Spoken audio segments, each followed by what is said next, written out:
Boa tarde. Essa é uma orientação básica para os estudos de nervos cranianos.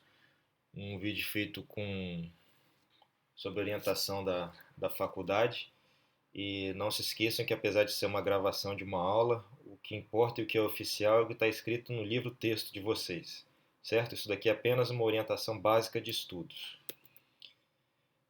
Esses daqui são os objetivos, que isso daí já está divulgado para vocês. É importante conhecer as origens reais, aparentes e cranianas dos nervos cranianos, ou seja, a origem real significa exatamente aonde está sendo originada a via da informação que aquele nervo está carregando. Por exemplo, o nervo oculomotor, uma das informações que ele carrega é pela motricidade da musculatura extrínseca dos olhos. Então, os núcleos dos nervos cranianos relacionados a essa informação é onde está a origem real dessa via. Já o nervo óptico, que é um nervo sensitivo, a origem real dessa via são as células da retina que captam as fontes, as informações luminosas. As origens aparentes são onde esses nervos se exteriorizam, do sistema nervoso central. Então, nós temos o nervo óptico aparentemente se originando do quiasma, por exemplo. Nós temos o nervo olfatório se originando aparentemente do bulbo olfatório, o sexto nervo do sulco bulbo pontino e por aí vai. E as origens cranianas dos nervos cranianos é onde esses nervos atravessam a estrutura do crânio. Por exemplo, a fissura orbitária superior, forame oval, forame redondo, canal óptico e etc. Conhecer os componentes funcionais dos nervos cranianos é saber se a via em questão é eferente, aferente, somática, visceral, especial ou geral. Lembrando que um nervo craniano pode acumular mais de uma dessas funções. Por exemplo, o sétimo nervo acumula várias dessas funções, é um dos que mais tem função. Relacionar as origens dos nervos cranianos com as estruturas estudadas previamente. Por exemplo, vocês já sabem que a herniação do úncus pode comprimir o terceiro nervo. Essas correlações são importantíssimas. Fazer a correlação do quiasma óptico com a glândula hipófise, ou seja, tumores de hipófise comprimindo o quiasma e causando alterações de campo visual. A origem da artéria basilar e seus ramos relacionados à origem do quinto nervo. Por exemplo, a compressão de um nervo, por exemplo, a artéria cerebelar superior comprimindo o quinto nervo craniano, desde que ela tenha um trajeto anômalo, pode causar um quadro clássico de neuralgia do trigêmeo. Vocês têm que conhecer a estrutura do seio cavernoso, saber as estruturas que passam dentro dele, por exemplo, a artéria carótida interna, o plexo simpático, o nervo abducente, os nervos que passam na parede lateral desse nervo, e entender que lesões de seio cavernoso podem causar alterações desses nervos relacionados, certo? Reconhecer as estruturas na peça, e vocês têm N vídeos na internet, eu postei alguns para vocês, com orientações sobre a origem desses nervos. Relacionar a função dos nervos cranianos e como que um paciente se apresentaria com um nervo craniano lesado.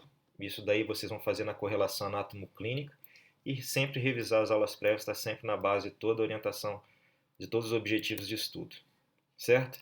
Isso daqui então é uma figura, né, do Netter, que mostra algumas origens reais de nervos cranianos. Então em vermelho vocês estão vendo os núcleos motores de alguns nervos cranianos, essas são origens reais das vias. E em azul vocês estão vendo alguns núcleos sensitivos de nervos cranianos. Então a origem dessa via, a origem real dessa via, por exemplo, são as células responsáveis pela sensibilidade são os receptores responsáveis por dor e temperatura na pele, e por aí vai. Essas são as origens aparentes dos nervos cranianos. A maioria disso daí vocês já estudaram quando estudaram tronco encefálico. Então, os dois únicos nervos que não têm origem no tronco encefálico, o primeiro e o segundo, os demais todos têm origem no tronco encefálico. Todos têm origem anterior ao tronco encefálico, com exceção do nervo troclear, que tem origem posterior. E isso não requer maiores explicações. Isso daí vocês já conhecem. A origem aparente de todos os nervos cranianos já deve ser assunto fácil para vocês. Para quem não é oportunidade de revisar. Essas daqui são as origens cranianas dos nervos cranianos. Não tenho o que explicar também. Isso daqui tem que olhar e observar. e identificar essas estruturas de acordo com o que está no livro-texto. Está tudo muito bem apontado lá. Lâmina cribriforme, lâmina crivosa, canal do nervo óptico, fissura orbitária superior e etc. Aqui eu chamo a atenção para aquilo que eu já citei. Essa região ao lado da célula é a região paracelar, é a região onde está o seio cavernoso. Então aqui vocês estão vendo os nervos cranianos associados ao seio cavernoso e a artéria carótida interna passando dentro dele. Aqui nessa topografia do clivus, logo anterior onde estaria o tronco encefálico, é onde está a artéria basilar e seus ramos. Então note a proximidade da artéria basilar e seus ramos com, por exemplo, o quinto nervo, passando por aqui, indo em direção ao cavo de Meckel, certo? Aqui são as três origens cranianas do trigêmeo: fissura orbitária superior, forame oval, forame redondo, forame oval. Isso daí é só olhar no livro e correlacionar, tem que parar e estudar. Primeiro nervo craniano, lembrar que o primeiro nervo craniano são essas radículas que atravessam a lâmina cribriforme. Jamais confundir o primeiro nervo craniano, o nervo olfatório, com bulbo e trato olfatório. Isso aqui é bulbo e trato olfatório. Não confundir com nervo craniano, que são esse conjunto de raízes que estão recebendo os estímulos olfatórios da mucosa olfatória, que está localizada na parte mais alta da cavidade nasal. Quando forem estudar o nervo óptico, prestem atenção nessa figura e entendam que esse é o trajeto das fibras do nervo óptico, relacionadas à retina nasal ou medial e à retina lateral ou retina temporal. Percebam o trajeto das fibras da retina temporal e o trajeto das fibras da retina nasal. Percebam quais fibras estão cruzando a linha média no quiasma óptico. Do quiasma para trás, nós temos o trato óptico, corpo geniculado lateral, radiações ópticas até chegar no córtex óptico, o córtex visual, nas bordas do sulco calcarino. Relacionem essas lesões que vocês estão vendo aqui às alterações de campo visual, quando o paciente vai apresentar hemianopsia bitemporal, hemianopsia homônima direita, hemianopsia homônima esquerda, quadrantanopsias. E essa figura é do livro Ângelo Machado, está muito bem explicado lá para vocês esse tipo de alteração. Terceiro, quarto e sexto nervo. O sexto nervo tem a função única de inervar o músculo reto lateral. Então vocês têm que relacionar uma lesão de sexto nervo, que tipo de desvio ocular que vai acarretar. Desvio ocular a gente chama de estrabismo. Então vai ser um estrabismo divergente, um estrabismo convergente.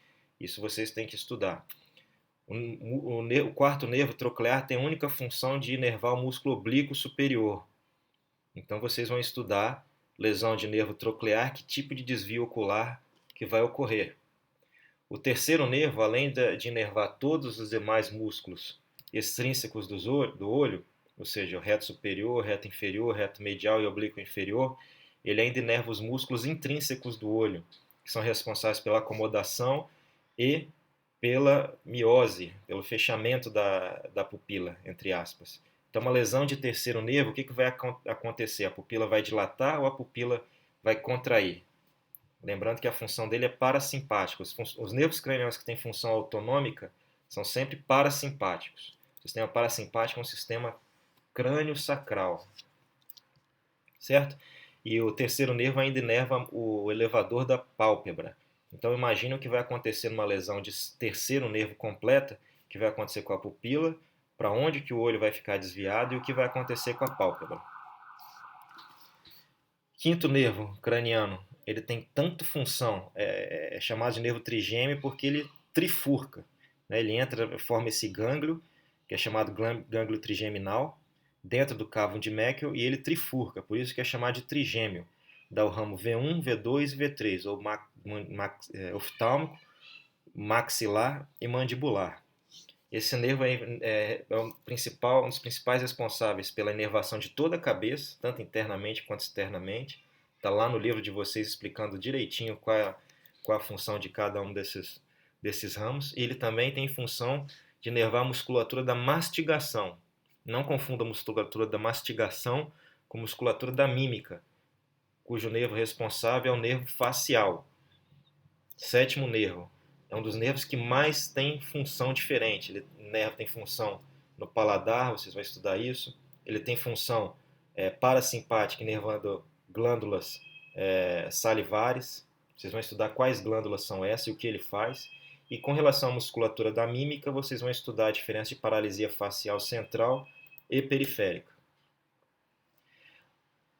O oitavo nervo craniano é o nervo vestíbulo coclear. Está relacionado então à porção vestibular, à coordenação, e à porção coclear, à audição. Vocês vão perceber que esse nervo aí passa pelo meato acústico interno e vão estudar a função desse nervo. O nervo vago, e esse daqui é o nervo glossofaríngeo, é uma figura relacionada ao nervo glossofaríngeo, o nono nervo. Vocês vão ver que ele também está relacionado ao paladar do terço posterior da língua, está relacionado à função do corpo e do seio carotídeo. Vocês vão revisar que tipo de função ele exerce. Ele também inerva a musculatura da deglutição. Então, mais um nervo que vocês vão estudar.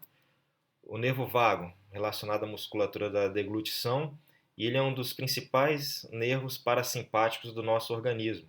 Ele vai inervar vísceras torácicas, vísceras abdominais, todos exercendo função parasimpática. Então, também é relacionado à musculatura da deglutição e essa função parasimpática. O nervo acessório ele tem origem espinhal. Vocês estão olhando aí entre a terceira e a quinta raiz espinhal se originam fibras que vão se unir ao nervo acessório. Então se diz que o nervo acessório ele tem raiz espinhal e raiz craniana.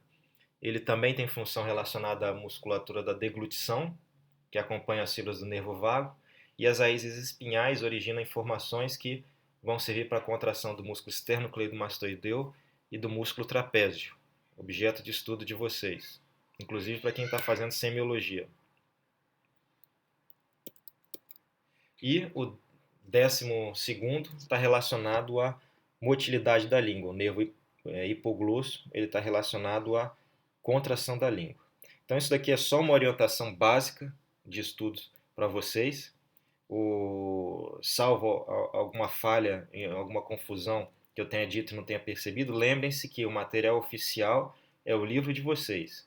Os vídeos que são postados são apenas para orientação de estudo. Caso vocês notem alguma informação que esteja errada, que não esteja batendo com o livro, vocês me avisem que isso daí será corrigido, certo? E não deixe de fazer de ver os outros vídeos que eu postei de estudos anatômicos e de fazerem as questões. Para qualquer dúvida, eu estou à disposição naquele e-mail que vocês já conhecem, é só entrar em contato.